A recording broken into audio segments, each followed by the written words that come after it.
குரு பார்க்க கோடி நன்மை.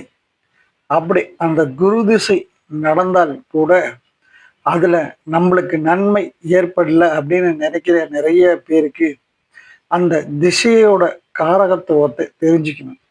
அதுல என்னன்னா, இந்த குரு திசையை நடத்தக்கூடிய நால்வர்கள் என்றால் அதில் போதகன், செவ்வாய், அதுக்கு அடுத்தது வேதகன்னா சூரியன், அதுக்கு அடுத்தது பாசகன்னா சனி பகவான், அதுக்கு அடுத்தது காரகன்னா சந்திர பகவான்.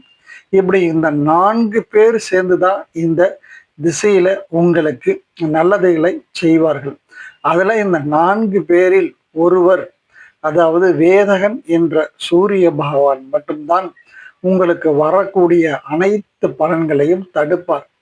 ஆகவே நீங்கள் இந்த குரு திசையில் சூரிய பகவானை ஞாயிற்றுக்கிழமைகளில் 6 to 7 வரக்கூடிய அந்த சூரிய ஹோரையில் சென்று வழிபட்டு வந்தால் இந்த குரு திசையில் உங்களுக்கு மிகப்பெரிய யோகம் ஏற்படும். குரு உங்களுக்கு ஆட்சியோ அல்லது உச்சமோ அல்லது கேந்திர கோணங்களில் இருந்தாலோ அல்லது திரிகோணத்துல இருந்தா கூட நல்ல நிலைமையில இருந்தும் இந்த மாதிரி பலன் எதுவும் குரு திசையில் கிடைக்காதவர்கள் இந்த பரிகாரத்தை நீங்க செஞ்சு பாருங்க. கண்டிப்பா உங்களுக்கு லைஃப்ல நல்லபடியா சக்சஸ் நடக்கும். மேலும் மேலும் உங்களுக்கு நல்ல வெற்றிகளையும் வளர்ச்சிகளையும் கொடுக்கும். இந்த குரு திசை மிக அற்புதமான யோகமாக மாறக்கூடிய திசையாக மாறும்.